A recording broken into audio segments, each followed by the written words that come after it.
Your voice, K-Talk, AM 1150, where listening is a virtue. KTLK, AM 1150, it is Your Voice. I'm David Cruz. So if you don't think the sequester is real, it is. That's just one example. Maybe you didn't feel that pinch yet. Oh, but it's coming. It is coming. It will affect us all. Let's welcome back from Cypress College our professor, colleague, and analyst, Professor Peter Mathews. Professor, thank you for being here. Good to be here, Dave. Always. So we are here on the eve of this sequester that is coming in just a matter of days. We're going to take just 60 seconds in a few moments to help our listeners get home safely, but, we're commercial-free in this half hour. Headline, are we really heading towards trouble, or is it just a lot of fanfare, smoke, and mirrors? No, we're definitely heading toward trouble. And I question the Constitution says that we establish the government to promote the general welfare, the well-being of our people. Here, the sequester is cutting out the well-being. It's reversing it. And it's cutting senior meals, nutrition programs, child care, rental assistance, unemployment compensation, homelessness programs. This is to promote the general welfare of the American people. And the government, especially Congress, especially the House, is derelict in its duty to do that. I love that. Derelict. It's derelict. Derelict, that meaning that is negligent, with intent. It's one thing to do so unknowingly or innocently, right. But this is with intent. With intent and with awareness and knowledge of what's going on. I would say with malice, my friend, because if you know you're headed towards something as disastrous as this, yes, and you don't put party politics aside to truly come down to a solution that benefits America. That's right. Now, I know Mr. John Boehner will always say that this is the president's fault. And coming back, I want to play a little bit of what he said. What an accusatory, disgusting guy this is. People say that about me, and I say thank you. But I'm not a politician. I have never run for office, and the reason is, and I've said it very clearly, number one, my memory is not as good as it used to be. And if I promise you something on Monday, I must remember on Tuesday. And then you have to know the difference between left and right and where to sit. In any event, Professor, I want to play back when we return the John Boehner statement that he made about the president and some in Congress, and I know it was aimed directly at President Barack Obama. I don't know how these two guys can be in the same room and not come to fisticuffs, because Boehner is an obstructionist. He is truly there to obstruct. He is there sitting in back rooms, and I'm going to add for ambiance, smoke-filled back rooms. And they're discussing how to block any effort to come up with a solution. To have a solution this early in the term of a Democratic president for the second go-around would be for them disastrous as a party. Because I wanted you to go behind this story and tell us some of the impact that we will feel here in California, very real bites that we're going to feel. I'm not talking about a pinch anymore. We're talking about amputations that we're going to feel the pain from. So tell me what they are. Give me some examples, if you might, Professor. Yeah, one of the top ones is the teachers in schools. California will lose approximately $87 million for primary and secondary schools. That means 1,200 teachers will be laid off, teachers' aides laid off, and about 187,000 fewer students will be served, and approximately 320 fewer schools will be received. Okay, it's a lot of numbers. You're telling me teachers and students, teachers' aides, mm-hmm. and a lot of schools. Over 300 schools will be not receiving funding anymore. Well, Governor Brown assured us that the state would do what it needed to do to move education forward. But this sounds like now from the federal side we're getting hit. Right. There's no fat here for the state to work with to backfill the gap. That's correct. In fact, we thought we were out of the woods because of the Prop 30 passage and we had more money. Now this is going to take that money right away again, and it's going to be back to square one. A lot of problems. Work-study jobs programs for college students cut back. Thousands of fewer students will have the work-study program continue. They will make it through college. And that I'm glad you mentioned that, Professor. And you, of course, being an academic, you know how critical to many of these students having a work-study program can be, where they make a little bit, just a little bit, to eat, to have something that they can survive through school. And so what happens is, and I've seen this happen time and again, it breaks my heart to see it, kids drop out of school. They do. Because they don't have a way to eat. You know, I got to tell you, every time kids come over to the house, as they were bringing my daughter home from college up at Mills College in the Bay Area, they were always getting home hungry. When Brandon would come in from Colorado, he was studying at Boulder. This kid was, he was skin and bones, because kids need additional, they're in college, they're not working a lot, so these work-study more programs. Energy, yeah. And I'm glad you're mentioning that, because this is hitting America's youth at a very inopportune time in a very bad way, and I'm not sure that you and I are yet reaching listeners to understand the depth and the breadth of this impact, sir. It's huge, David. It's not just the college students who will also not be able to buy the textbooks they need, but Head Start students, preschool.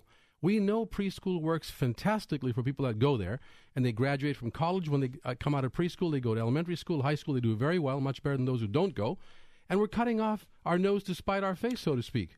And I want to acknowledge Mario Romero says, for shame indeed, GOP Congress. And thank you, Mario, for always sending us your thoughts. I want to play something that John Boner said about President Obama, and I think it is this is a very classic example of how he wishes to diminish the I think the real presence and the power and the importance of the presidency by being an obstructionist. Go. But I don't think the president's focused on trying to find a solution to the sequester. The president has been traveling all over the country, and today going down to Newport News in order to use our military men and women as a prop in yet another campaign rally to support his tax hikes. Now, the American people know if the president gets more money, they're just going to spend it. And the fact is that he's gotten his tax hikes. It's time to focus on the real problem here in Washington, and that is spending. So that's what he says. That's what he says about his take on the problem. He says, we've given him the tax hikes, now we need cuts. All right, where are we talking about cuts? Well, let's see, where are we talking about hikes? Let's get to the truth. I want to hear the president speak. There are too many Republicans in Congress right now who refuse to compromise even an inch when it comes to closing tax loopholes and special interest tax breaks. You mentioned in the earlier portion of the program, and I want people to go back and listen to the full podcast, the 4 o'clock hour especially, when we did an in-depth analysis of the sequester. And you referred to just a couple of the examples, offshore accounts. You talked about the money that oil and gas companies are making. Touch on a couple of those so that people really understand when the president says closing tax loopholes, what are we talking about, sir? We're talking about farm insurance for big corporate farmers that the government pays in the thousands of dollars per year for them. When they can pay for their own insurance, as far as I'm concerned. Which is why they're able to wipe out any imports coming in from Latin America and so forth, because they're subsidized. Okay, and that's been a chronic problem. I know people who are part-time farmers who still benefit from those kinds of incentives. Go ahead, sir. You can go, for example, with companies like Facebook. Facebook just got a $450 million tax rebate while making $1.1 billion last year. They paid no taxes because of a write-off, a stock option loophole, and they received $450 million or so, $460 million from the government. And yet, I know people, sir, even as I'm sitting here tonight, who are getting dunned by the IRS over owing $700, and you would think they robbed the federal treasury. They're being threatened. They're being told their account is going to be garnished, et cetera, et cetera. And you're telling me Facebook just got $460 million? It's actually $429 million. Oh, excuse me. Still a lot of money. Excuse me. Oh, we were high by about $30 million. That's okay. right. Go ahead, sir. $429 million tax rebate this year, $451 million last year, and more hundreds of millions for the next few years. So already approaching $1 billion. Yeah, absolutely. All right, so that's one example of a loophole. You also mentioned offshore accounts that people, they're stashing their money offshore to dodge taxation. $1.6 trillion in profits offshore. Trillion? That were trillion in total, with all the corporations. Sure. But they made the money here. They stashed $1.6 trillion of it overseas in low tax places like Bermuda, other places, and they pay no U.S. taxes on the money they made here. And let me give you an example. General Electric, $102 billion of unrepatriated income. That means they stashed that money overseas just in 1 year alone, 2011. Pfizer, $63 billion. Microsoft, $60 billion. Apple. Excuse me, I sir. could go down Excuse the me. list, but too many statistics here. I'm going to say it is the corporate raping of America. Absolutely. It is the corporate violation of the very integrity of ethics that they have none.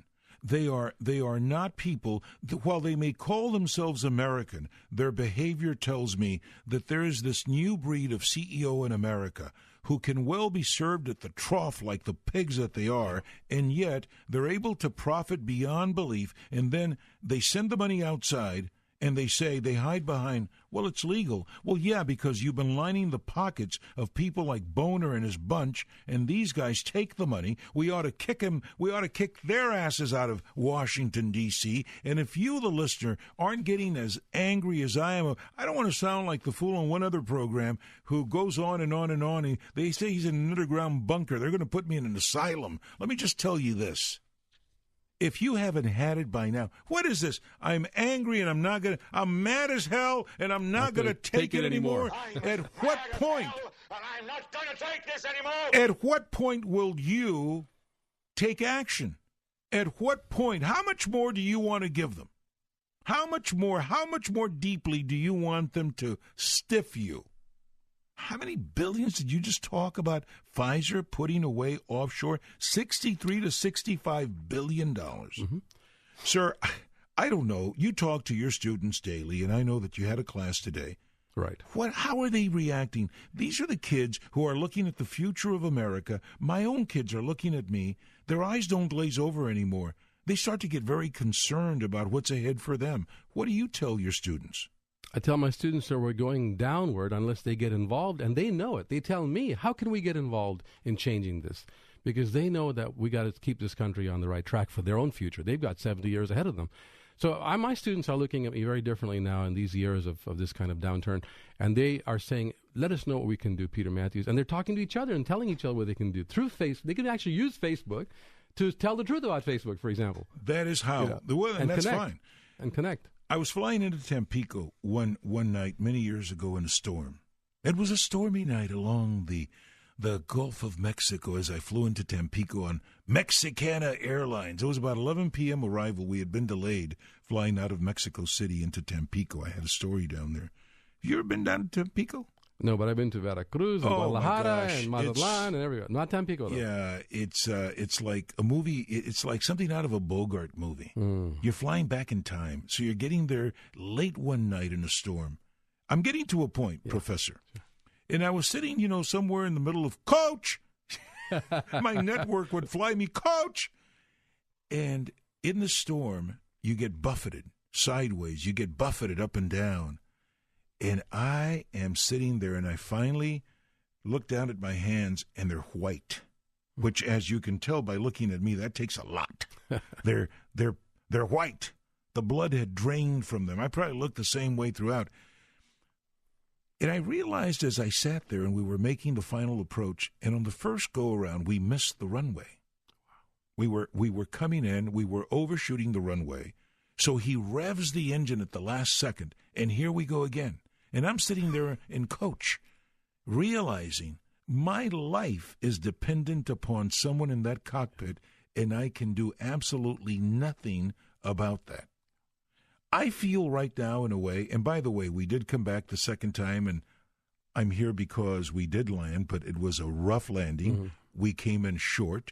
It was very, very nerve-wracking. It was frightening.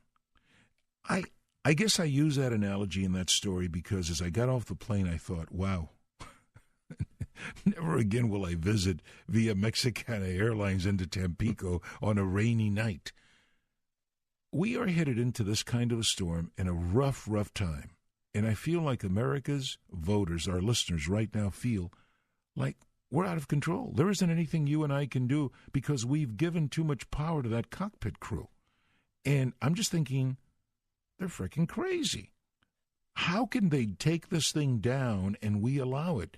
I know it's a big statement, big question. Your answer. You're a political analyst. You've been in academia. You come from a family of academics.